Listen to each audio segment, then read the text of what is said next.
Okay, so in this big idea video, we're going to talk about the topic of history and memory, specifically how we remember the past and how that influences our perceptions of history. And whenever we talk about memory and history, we're not just talking about, how like I remember the past or what you remember about the past.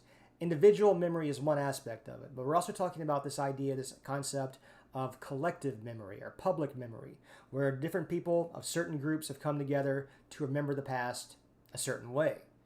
And that discussion, which we're going to hit on that as well, can often lead to, along with individual memory, lead to conflict and controversy within the public sphere of the idea of what history is. And we'll talk about some examples of that at the end of this video. Let's first talk about history and memory, because this is a bigger discussion whenever I teach a class called public history about how we remember the past. But it's important for oral historians too in an oral history class, because whenever you conduct an oral history, you are basically basing your work on the memory of a person or a group. So it's important to think about how people themselves remember the past and then how groups remember the past. So it's important to start out by kind of defining, from a certain point of view, what history is. And as one historian said, history is basically the memory of things said and done. Remembering things that have been said and remembering things that have been done over time. So at its basic level, history depends upon memory. Now, we're not always there to see something, so we can't remember it ourselves. So that's where sources and writing of history and recording history come into play. But at its basic level, the past is a memory of things said and things done. So to get to individual memory, then we have to think about how somebody remembers something, and not to get too deep into psychology because I don't know it all myself. But the general idea is that we don't really have file cabinets in our brains for things. Like, we just can't go to a certain section of our brain to remember a past event. Instead, memories are stored throughout the brain, and these individual ideas and concepts are kind of fused together as we see what's in front of us now, these outside stimuli. And those outside stimuli compel us to remember the past, to put order to what we see in front of us at the moment. And so whenever we do that, we are reconstructing memory and reconstructing the past in our brains. Now, again, if you want a more detailed description of that, please take a psych class. I'm not going to go any further than that, but I want that to be, remembered. That memory is not something just stored in our brains. We have to actively create memories whenever we need to. So individual memory. And individual memory, this idea of, what's stored in our brains in a certain way and how it's influenced by outside factors, whenever you talk about that, there's a lot that can be used to influence your memory. So what are some of the things that, throughout our lives that happen that influence how we remember our own past? And the readings you have for this week go into a lot of this. So we're not going to go into a whole bunch of detail about different things. But, it's important to remember things like the passage of time, right? As we get older, our cognitive abilities, unfortunately, tend to decline. So memories can be affected by that. Other examples. Memories can be kind of distorted by how we want to picture ourselves in the past. Like, if we really want to, picture ourselves as someone who was important and was there when things happened, and we want to tell a story about it, maybe we shift the scene a little bit and we give ourselves a little more credit than we normally actually had in that moment. We can embellish our stories to make ourselves seem more important, or we can downplay our stories to make ourselves seem less important. So that's another factor whenever it comes to memory and talking about the past. Other factors, some things you might just want to forget altogether. Like, there are things in people's past that they do not want to remember. Bad things, sad things. And they may intentionally or unintentionally, consciously or subconsciously, repress those memories or just delete those memories. And from that, you get a kind of skewed or incomplete version of events. This happens a lot. And sometimes we have a nostalgic view of the past where we don't want to remember the bad stuff, but we definitely want to focus on the good stuff. So whenever we tell the story, whenever we tell the events of our past, what we saw, what we did, what we heard, we frame it in a certain way that makes it seem better than the present. Nostalgia is a big problem in oral histories and history in general because we tend to romanticize our pasts to a certain degree, and that can cause problems. Another factor is perspective. Perhaps you would experience something from a certain perspective. I don't mean like physically, although that can happen. Like if you see a car accident and you saw it from one perspective, you might not get the whole story. So it's an incomplete version of what happened. But I also mean perspective in terms of how you see the world, how the past is filtered through your brain. As the filters here, in this case, are your preconceived notions of the world, your political leanings, your social background, your economic background. All of these things can be a filter through how you remember the past. So that's important to remember as well. What else in terms of individual memory? There's a lot more to go into in terms of individual stuff, but those are some of the key areas to remember about memory and the influence of stimuli on our ability to recall the past. Let's define and explain what group public memory is as opposed to individual memory. So individual memory is one person, right? It's one person's remembrances of the past. Group memory, public memory, is the kind of coalesced memory of a certain group, or what we would call a certain community. And by community, I don't mean like city or town or something like that. By community, what I mean are individual groups that make up a certain, like a city or a town. Communities that make up a nation.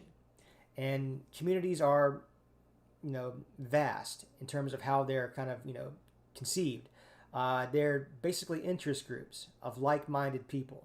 You can have communities based upon occupation, based upon race, gender, based upon ethnicity, socioeconomic status. These are all different ways in which we kind of form histories of communities, histories of groups, by kind of coalescing these groups together into certain communities and then telling their histories. Now, just like individual memory, whenever groups form their own unique histories, there are some issues. They will, just like the individual memory, kind of sometimes pick and choose what they want to remember or forget things over time. And you see that a lot in community type of memory. Some communities will completely forget the bad stuff that happened to them. Others won't. Others will remember it. But some will consciously forget about it or try to subdue it, get it out of the way. This can be a conscious idea. This can be a subconscious idea. But generally, groups, what they like to do is to put their best foot forward. They want to tell you a history of their group without all the negative baggage. They want to show you the good stuff. And a lot of times, this can take on the form of what's called heritage, or heritage of a group like, let's say, I don't know, like Irish. Their heritage, they're going to accentuate the interesting aspects of their heritage. You're going to accentuate the positive aspects to a certain degree of their heritage and omit the other stuff, right? So sometimes heritage is kind of seen as history, but really what it is more of just kind of like a self-promotion or PR for a certain group.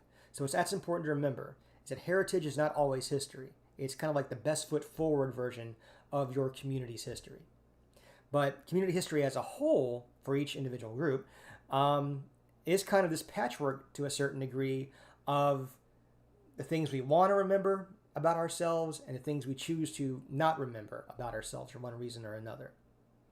And one of the interesting things about community history and community histories and as part of groups is that the dominant group sometimes gets to tell the story for a location, like a nation or a state or what have you. And that dominant group will sometimes omit other groups from their history. But because groups maintain their own histories, they can keep those alive. even though they're not part of the dominant historical record. The best ideas of this, the best examples of this in U.S. history are the histories are the history of the South, right? So the history of one community, the white community, and the other community, the black community. Throughout much of history until the last 30 or 40 years or so, the dominant story in the South has been white history. Only in the past, since World War II, maybe a little bit before that, but since about that time period, has the African American voice really made it into the historical narrative. But that voice was always there. It was being maintained by that group. It just was not being allowed into the public sphere by the more dominant group. And sometimes that's going to happen. Now, there is no official history of America, right? There is no government-sanctioned history of the United States. That happens in authoritarian countries where you only know one history kind of laid out by the government. Here, we come to consensus over time of what history is, which is why history is always changing. It's not static in this country. More voices mean different stories, means a different history at the very end. But what happens here is that over time, at the local level anyway, dominant groups can kind of keep other histories aside. But since those histories are being saved, as more and more space is made for those maligned groups, those marginalized groups, their stories come to the surface, and now they make it as part of the historical record. Their story becomes part of the overall narrative. Again, it's, sometimes a misconstrued story or a story based upon ideal aspects of a group's past, but it's a story nonetheless. What happens whenever we have these different memories of the past in a certain community, whether it's a town or a nation? What happens whenever these different accounts kind of come out into the public to be seen or to be told?